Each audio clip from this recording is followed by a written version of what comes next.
of the number one questions that we get is, what else should I be running when I'm running a GLP? So if that's you, if you're a practitioner out there and you get asked that question a bunch, or if you're a patient or a researcher and you're wondering what else you could be stacking to maximize the benefits, minimize the downsides of a GLP-1, this is the episode for you.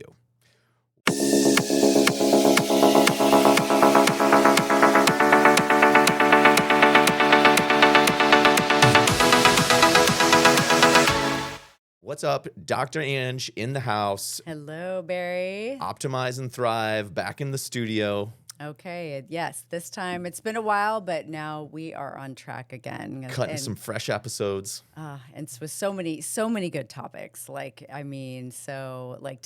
I think is going to be incredible because I feel like it's an area that most people, when they're starting a GLP-1, they're focused on that and they're excited about it. They're like, I'm ready, and the provider too.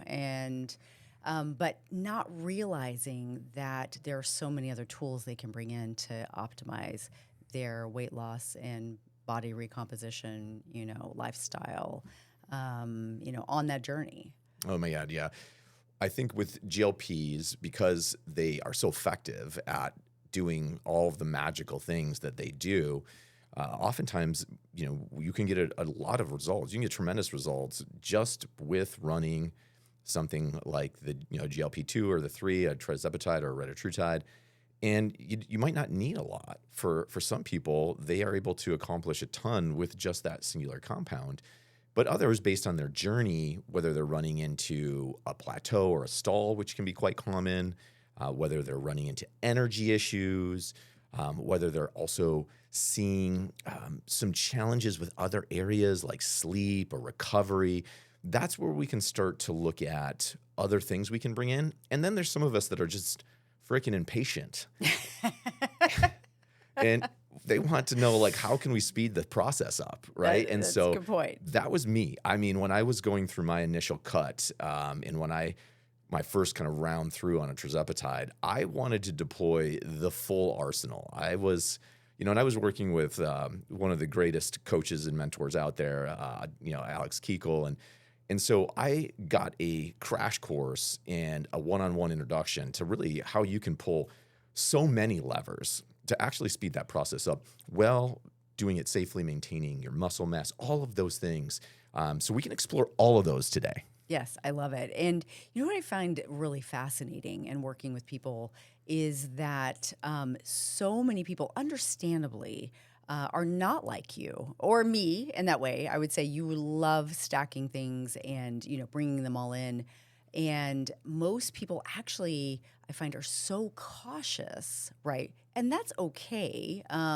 They start with the one. And I think, what it comes down to is because they don't have all of the information, right? And maybe it seems overwhelming. They're like, or they don't know, oh, wait, this can go faster. Wait, this can be more efficient, or, oh, I can build muscle at the same time as being on a GLP-1, and there are things I can do about my energy and feel amazing and be on my GLP-1. So actually, now that I think about it, I think starting one by one is totally fine, but of course, if you're like Barry and you're like, I am ready, that's okay too, right? It is. And Yeah. there are some caveats I'll throw out there because for many people, when they're first getting into peptides, small molecules, when they're getting into these signaling molecules, which essentially are all of these different compounds that we're utilizing, are telling our body to do different things than it's normally doing in a beneficial way. It can become a little bit addicting to start just going wild and bringing in all different kinds of stuff. And then you're on TikTok and you see somebody talking about some cool thing and you're like, maybe I need that in the mix too. Or you're reading another article or watching a YouTube and some other compound comes up and you're like, maybe I need that in there too. And so there can be a tendency sometimes to kitchen sink it or FOMO it, where you're just throwing compounds in because it sounds awesome, or you're thinking, maybe this could speed it up, but there's not a real protocol or plan. So I'm going to caveat everything we're going to talk about here, and I'm going to say this should really be done with somebody who knows what they're doing and somebody who can help guide you along the way, whether that's with a coach expert, research advisor, somebody like myself, or whether it's with a clinician, like a clinical partner and practitioner like you. It can really be beneficial when you're starting to engage in polypharmacy, so the use of multiple compounds, to have a guide, because things can get a little out of control. That is true, and especially if a lot of these compounds are new to you. And I would say, especially for my clinician friends out there, same thing. I would be a resource, say, for those docs and those clinicians, right, that reach out to someone, or you're part of like the Research Institute for Peptides, things like that, because there's definitely this path has already been walked, right? So you don't have to recreate the wheel, and you don't have to recreate your own stacks, right? And there are people out there like us that have experience with these combinations, and so it's really just about communicating your goal, like reach out and say, this is ideally what I'd like to have, or I'd like to see, what can we implement? And I think you should, right? The exciting thing is that, there are so many ways to make this process even better, which is exciting. It is, yeah. And so, let's just kind of go back to that beginning. Then you have somebody in your clinic, or you yourself have started on a GLP, like a Tirzepatide or Retatrutide, ideally. And there's still some folks out there, semaglutide is the path that they're on or thinking about. And they're tackling it for, generally speaking, a weight loss goal, right? So then the question is, well, what else can I add in to support that, to enhance it, to speed things up? And also part of that conversation is, one, how compliant is the person? So how open to things are they? How sensitive are they? What kind of responder are they? And then how does injections fall into the conversation for them? Because I find that some people are willing to try a few different compounds that can help support them or accelerate results, as long as they're not more injectables. So that can be a factor as well in determining what of these compounds should we potentially add in. I love that. Yes, that's absolutely true. Yeah. It's interesting. I think that one injection a week feels very doable for people and easy. Multiple injections every day.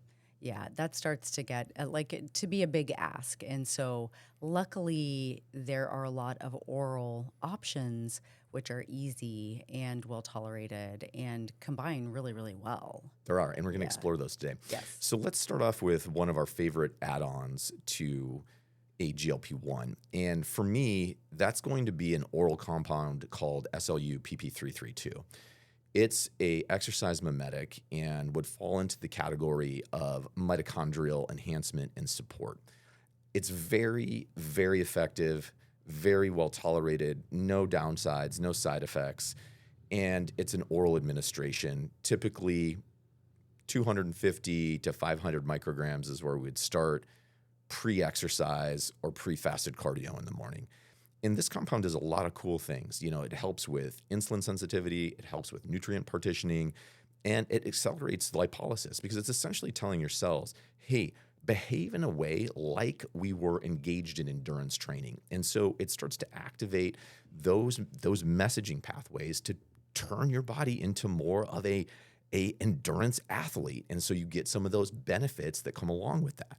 Now, it's not the same as being an endurance athlete, right? I want to be clear. Right. We'll turn you into one. It does not take the place of your cardio or anything like that, but it's a really great compound that can boost your energy in your workout, can accelerate your metabolism. You're definitely you're going to sweat more. So I think from a simple, easy add, I love putting SLU-PP332 into the mix for people. Yes, and people also call it sloop, and I would 100% agree. I think this is probably our number one add-on for ease. Being in, a pill that you can take, and usually it's twice a day. Could be, again, before you work out and before you go to bed.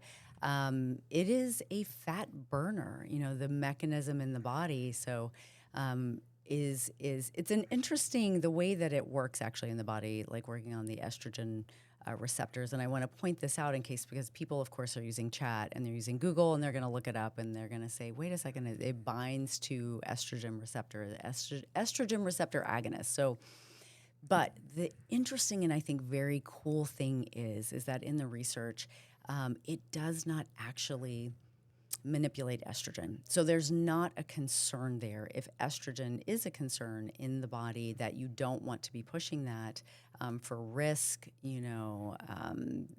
because that can be something that women are watching out for, right? That they don't want to encourage.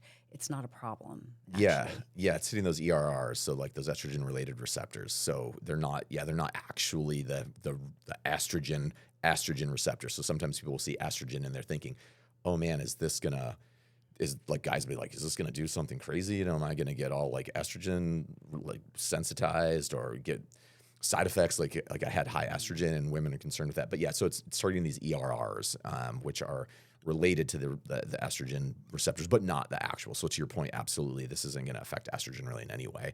And it's a great compound. So highly recommend. That is a great compound to take a look at, especially if, again, fat loss is one of our goals. Now, in that same category of exercise mimetics, there's another compound I would throw in there called 5-amino-1-MQ. And this can be done subcutaneously, or it can also be ingested orally. And for a lot of people, I'll start them on the oral again because it's just easy.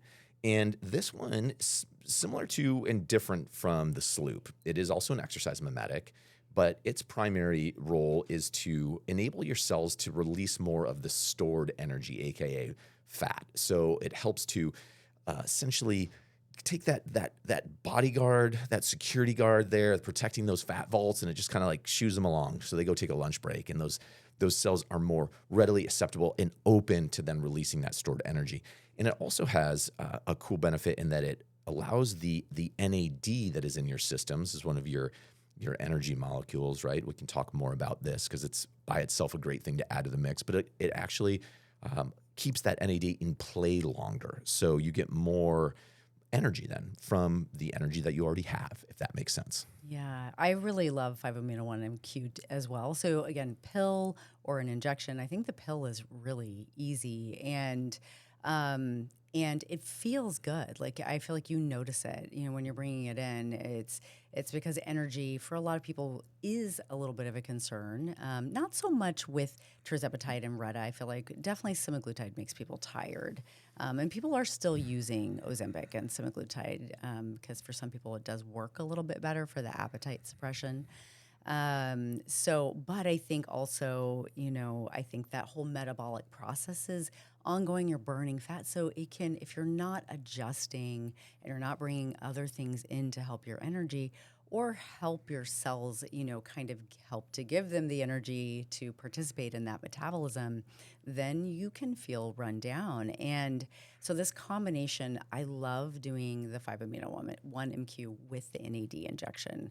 Like, I feel like that's gold. That is. I think that's the slam dunk combo because you're bringing in some additional NAD, which will support energy, which will support motivation, drive your ability to get up and do things. You feel it. And then the 5-amino is going to allow those compounds to stick around a little bit longer, get more bang for your buck. And I think the other thing that is a great combination for those, again, going after body composition, like wanting to lose weight, preserve muscle, gain muscle, would be the addition of some L-Carnitine, because L-Carnitine can act as a fat transport molecule that it's essentially your cells are letting the stored energy out, and the L-Carnitine is making sure that stored energy gets to where it needs to go so that your body can process it, slice and dice it, right, and turn that into energy your cells then can use for your workout and for all your other stuff, right? Because essentially that's what we're doing. Like, we're just trying to tap into that stored body fat, which is stored energy, for all the stuff that we do and all all of our normal day-to-day living activities. All requires energy, but then also, that's where we're looking to push things a little bit and increase the energy output that we have in our day through our cardio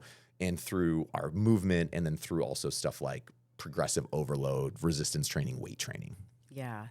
So now coming back to, we have another episode you should check out. It's talking about the different stacks for the different goals that you have.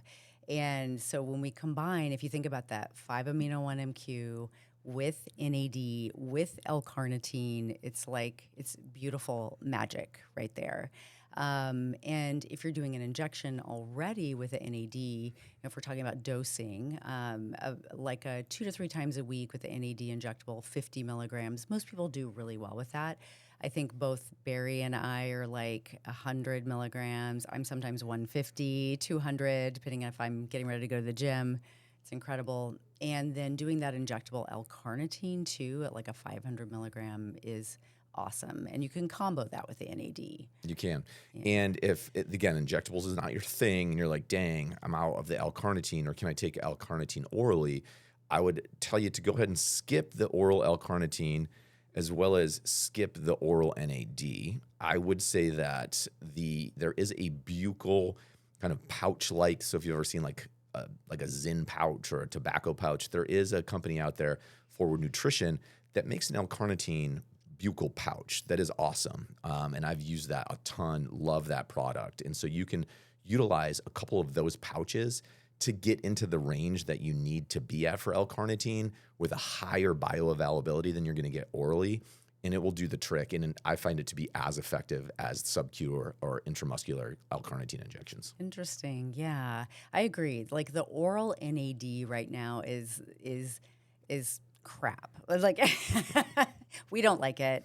I know there are a lot of claims, and sorry guys, there's some beautiful people we know that really love that oral like NAD in the different forms, but it really, when you compare it to an injectable or IV, it just does not hold up. And what's interesting about oral L-Carnitine, it can be effective in pills. So like if you don't have access right now to the Forward Nutrition, which I also think is great, you're looking, if you do about 1,000 to 2,000 milligrams of L-Carnitine, acetyl L-Carnitine, that actually can make a difference. And there is a blend called mitochondrial formula by BioClinic.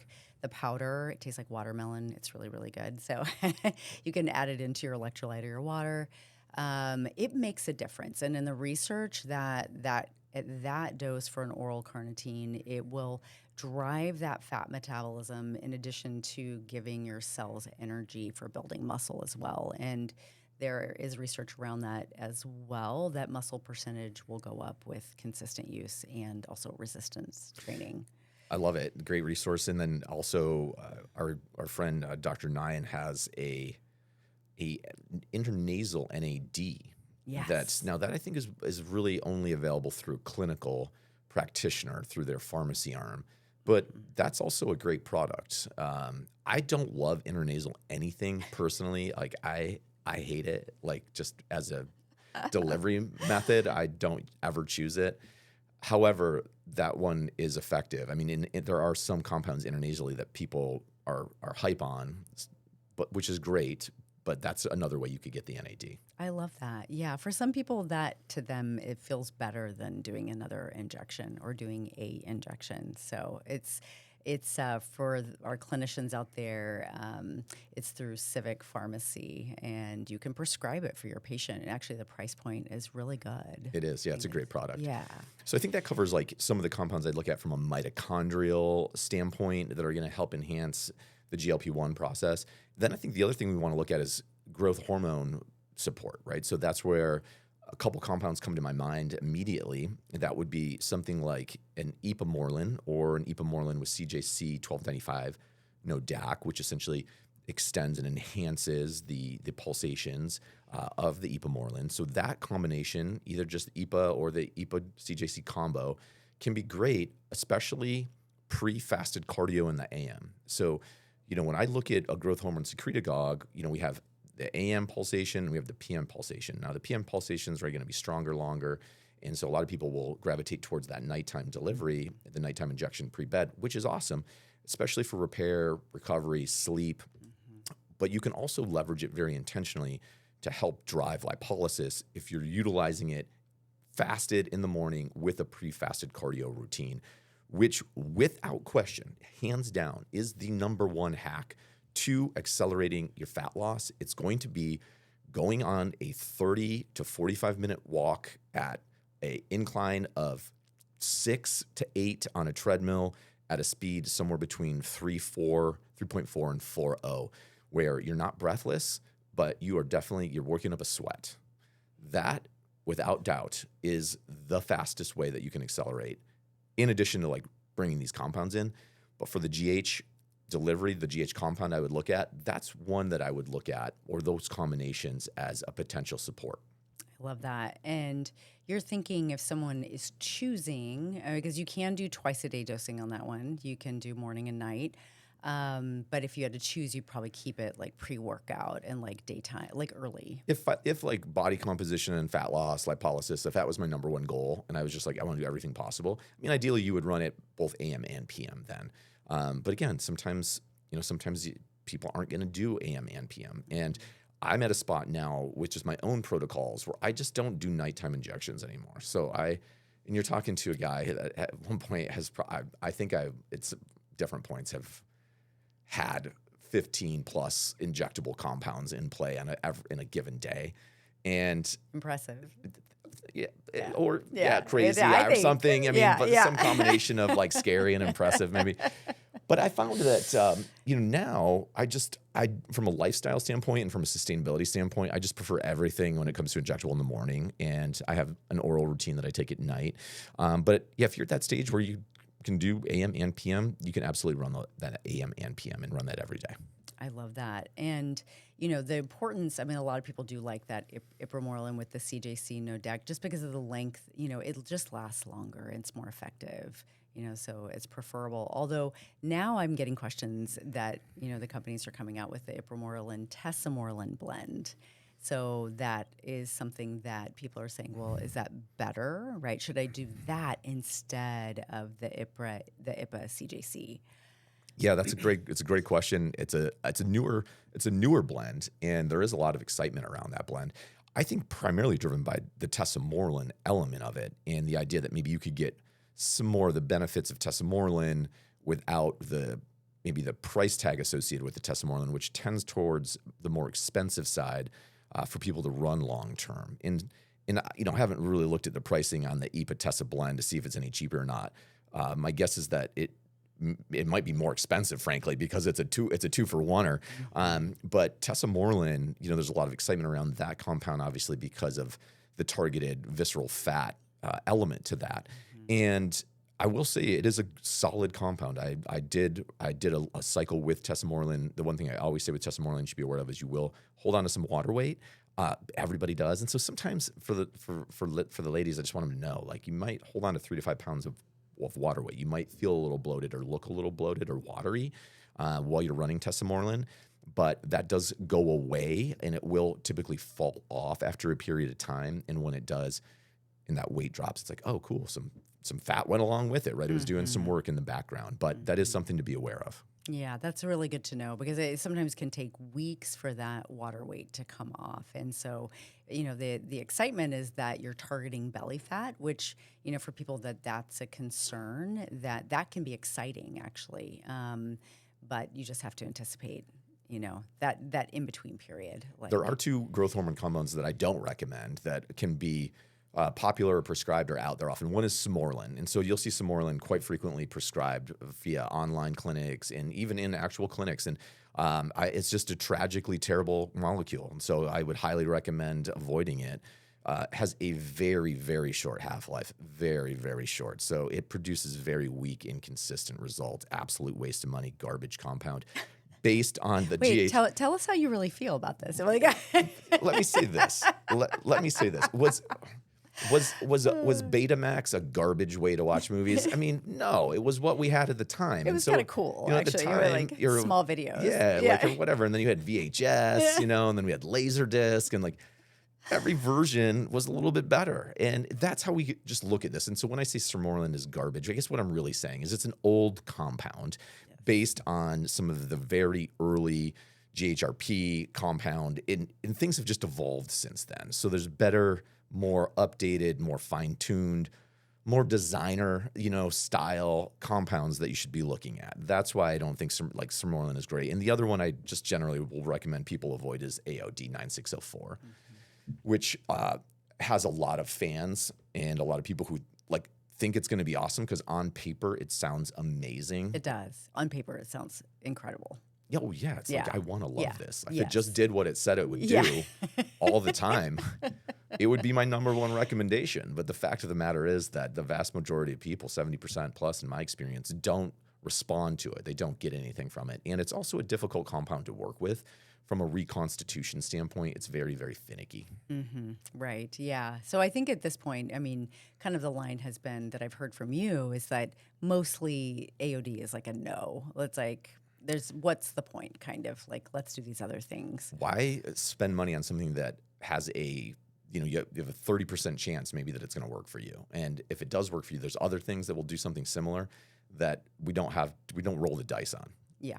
I agree. And I think the same thing with Tesamorelin, and I would say this, for clinicians, because it's been around so long and it's kind of it's a standard, right? Like, oh, let's try this. But I stopped using it a long time ago because it doesn't really work. I mean, it was the same thing. It was like people would sometimes say like, yeah, maybe. Like I notice that maybe I'm sleeping a little better. I feel a little better. But it wasn't like for the price point and the pain of doing it. It was like, yeah, okay, you've done a couple months. Let's just move on, right? So I would say it's one of those things too. It's like, it's not even really worth trying. It's not worth trying. Just move on. The other one I'll throw in the mix that's brand new, and I haven't personally ran it yet, but I've heard great things about it, and you started to experiment with it a little bit. There is an oral option out there for people who are like, well, what about the oral option? I don't want another injectable. What can I do for growth hormone support? MK777. So that is a new variation, a new designer version of MK677, which is a very effective compound at driving growth hormone. Typically, you'd be taking that pre-bedtime. And MK777 is essentially the new and improved version that brings a ton of the benefits without the old downsides. And you've been running it a little bit. So I know just started, but I'd be curious to hear so far what your experience has been.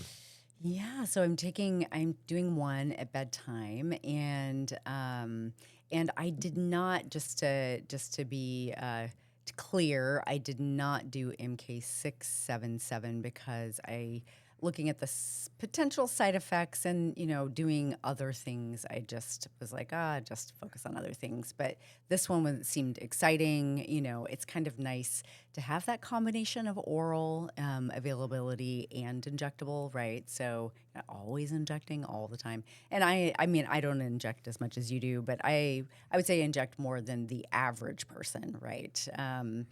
And so it's felt good. Like, I mean, I'm doing several things right now, but so sometimes when you're starting a few things at once, but the interesting thing is that I feel like my sleep I feel more recovered when I wake up.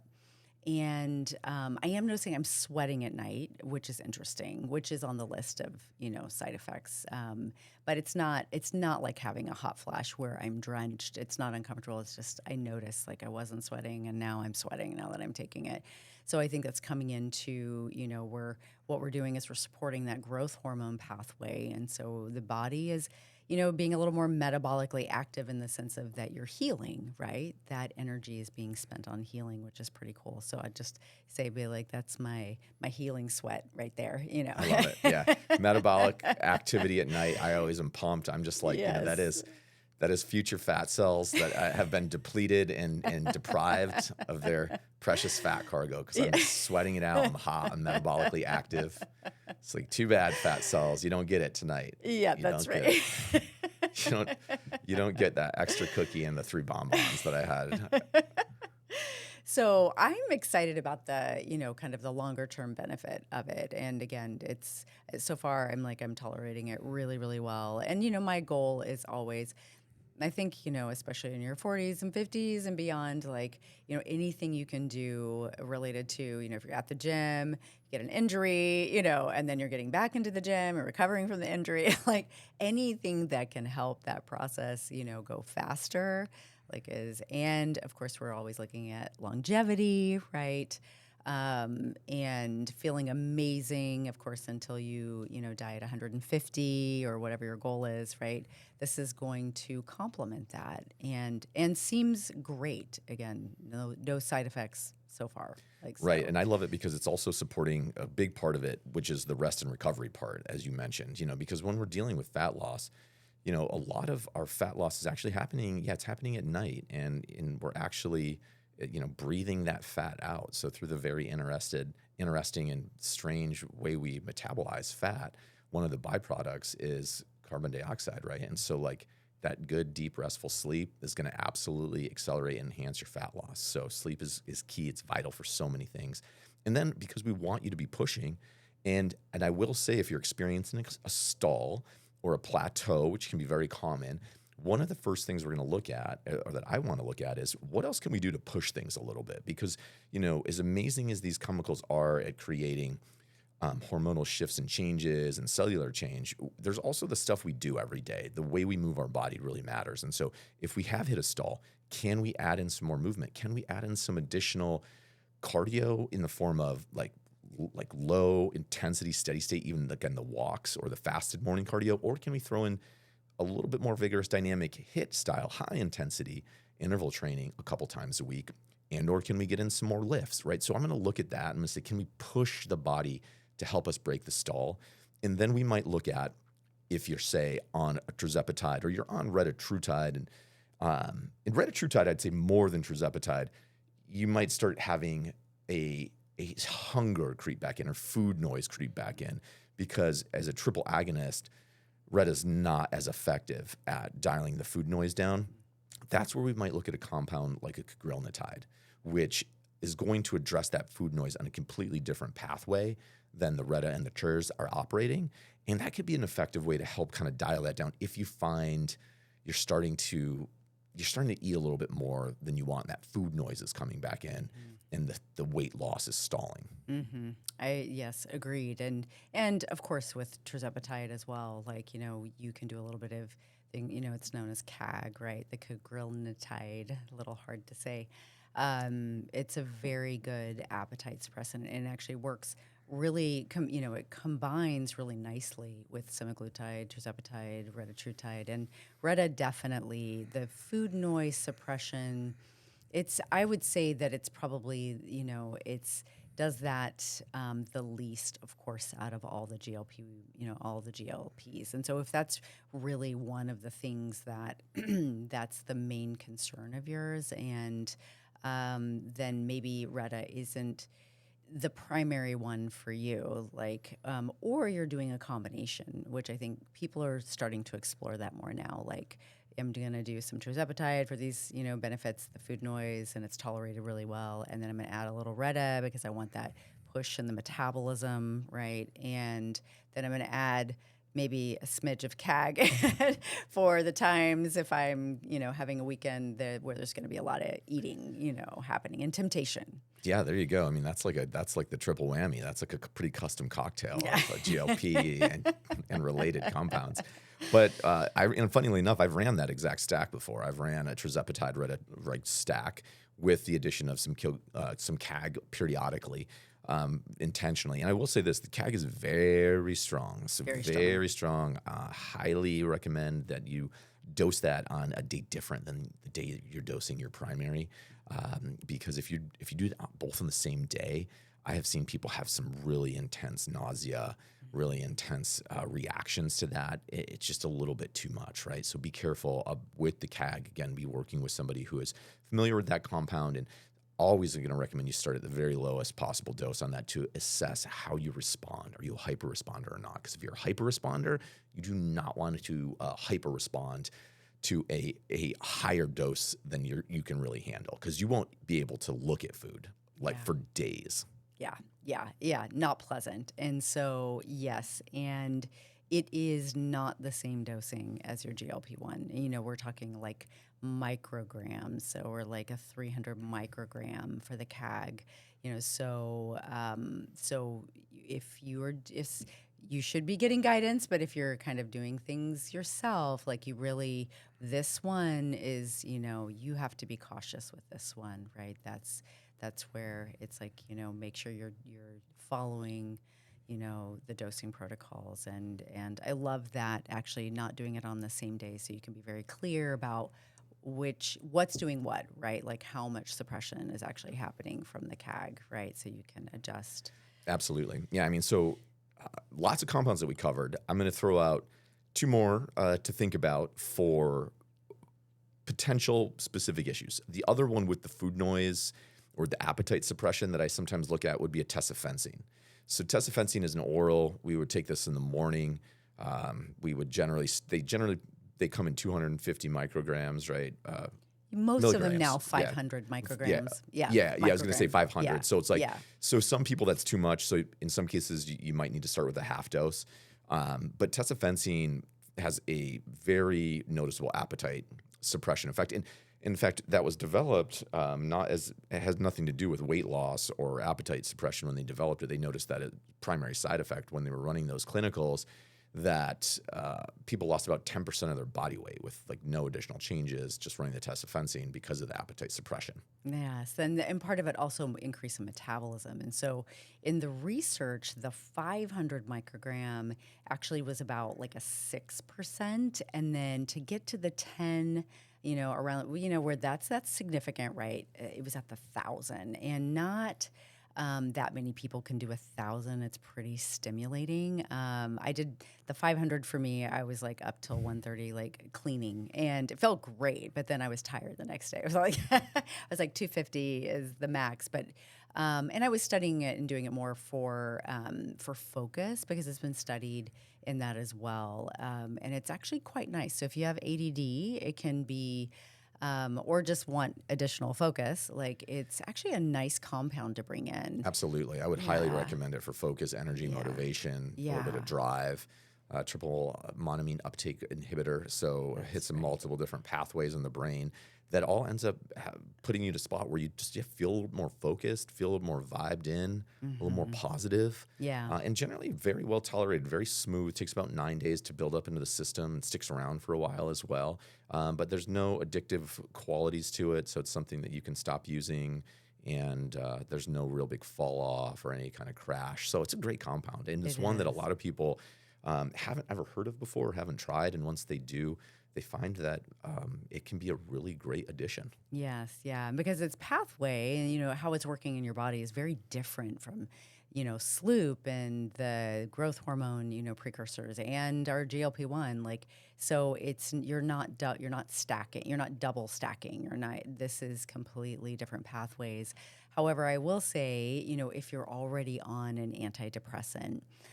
Because this is a triple monoamine, agonist, that it's very similar in its effect to Wellbutrin, but it's not the same. Wellbutrin doesn't give you the same, Wellbutrin is great at mood and does cut cravings. It actually is on the list for weight loss, but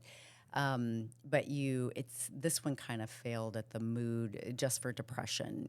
Tesofensine, they were trying to get it to be used for depression, but it doesn't work that well. It's more about the energy, energy. Yeah. Yeah, it didn't really touch the depression to the degree that they wanted it to, right? It wasn't significant. And so, but it's still important that if you're on, some of the other antidepressants, just either, it's a slow bring in, but you really should run it by your provider too, because we don't want to move into any of the possibility of serotonin syndrome, something like that. Yeah, I would say anything that's contraindicated for Wellbutrin, I would throw on the list for tesofensine. I'd be like, skip it.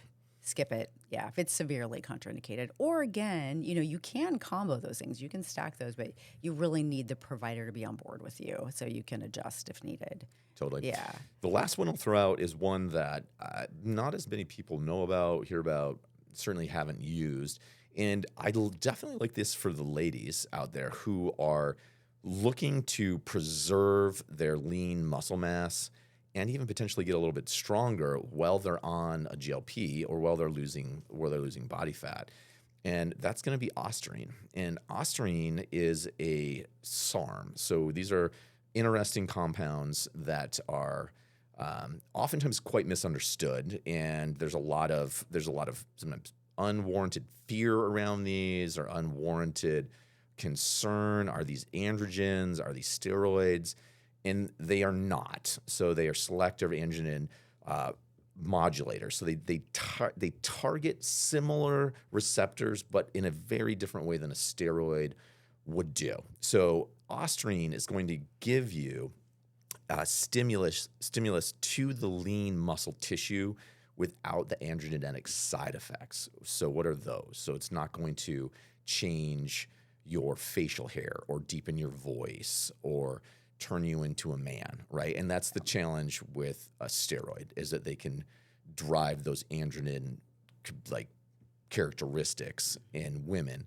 However, Ostarine, very effective at preserving lean muscle tissue and even allowing it to grow. And it's actually gone through a fair number of like human clinical trials. So there's some interesting data on it. And they were demonstrated in elderly populations, which is where they tested it, that people lost significant amount of body weight while maintaining and even gaining muscle tissue in like significant caloric deficit.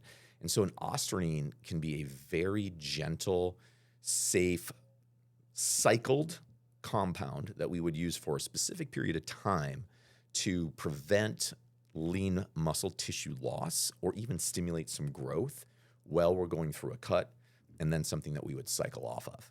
So like a 2 to 3 month cycle, you would say, something like that, or 3 to 6 months? I would say, depending on the person, I would look at something between 6 to 12 weeks, depending on what we were looking at and depending on how much they had to lose and some other factors. But that's one that definitely, again, it's nice to have somebody who's worked with it in the past. And that's one that I would also say there might be some benefit to ensuring that you have some baseline blood work done. However, it doesn't really produce any of the similar disruptions, say, to your lipids or cholesterol or some of these other side effects that classic steroids do. So SARMs are a little bit different in that way. And again, a little bit harder to find, but the Ostarine is available out there, and it's one I would throw in for the ladies who want to protect the muscle or gain the muscle while they're on their cut. I love that. I was just thinking, because I tried Ostarine, but I think where I failed is that I was not consistent. And so I'd like to do it again. And what I'm thinking is do something like, I like this through bodyspec.com. You can do like a baseline DEXA, so bone density with fat percentage and muscle percentage. It'd be interesting to do that. And then, say, 8 weeks or 3 months later, then get a repeat one and do a cycle of Ostarine. And I tried the liquid, tastes horrible. Like, Go pill. I think it's pill. just the pill. Yeah, I think the next time the pill is the better choice. I'm not a giant fan of the liquid orals for almost anything. It's hard. Probably I was, like not meaning to forget it, but forgetting it because it tastes so bad. And I'd be like, oh, I didn't take it for 3 days. And then I'm going to take it again before going to the gym. So I'm going to try again. I'll get the pill and then I'll report back. I think it's one that's like an underutilized and underslept on compound, because one of the primary issues that we have on a GLP is muscle loss, especially for women. Yes. And for women in their 40s and 50s who do not have like a history or background or a desire or the knowledge of how to do resistance training, and they're experiencing significant weight loss, of which up to 40% could be muscle tissue. I think it's such a shame that more people don't know about something like Ostarine, which could be run for a 3-month cycle in that kind of scenario to help protect that tissue loss. So it's definitely one that I don't see a lot of people talk about or recommend or even know that it exists, but it's out there and it's very effective. I love it. And so then you would take your Ostarine, you take your carnitine, you take your creatine, which, that could be, everybody knows about creatine, but like these are all things, you've got your growth hormone precursor. These are all, our muscle preservers and builders, right, that are going to help. Yeah, and you're rocking your sloop and your 5-amino. Yep. And wow, all of a sudden you're feeling better, you're picking up, the progress is happening even faster. And these are compounds that can all synergistically be ran in tandem for the most part, or gradually layered into an ever-increasing, more sophisticated protocol to really producing insane results and support your overall system health, which is the other thing that we want to do. Mm-hmm. Yes, I mean and you're gonna feel better. You're gonna feel better if you do these than if you don't. I mean, it's just 100%. Like, you're going to feel great on your GLP-1. You're going to feel amazing if you bring these in with your 100% GLP-1. agree. Yeah. And if you're looking for more information out there, if you're a clinical provider, you can head over to bodymindbiz.com, and we have information there that's really oriented towards bringing in clinical peptide programs for providers and for clinicians. And then for all of the friends and researchers out there who are looking to understand how to better utilize these compounds, you can join me inside my free school community at www.school.com/optimize. And in there, I have all kinds of protocols and verified, validated sources, places where you can confidently source research materials of the absolute highest grade, and all kinds of other cool stuff in there as well. So we would love to hear from you directly, and love to see you inside our community, or join us over at Body Mind Biz inside of our clinical peptide program to talk more about how we could bring some of this stuff into your clinic. Yeah. Because that's really the next frontier, is empowering clinicians and physicians to utilize some of these compounds more effectively with their patients. 100%. And I'm available for that. Reach out, have questions around any of these. We want to talk deep science and mechanism.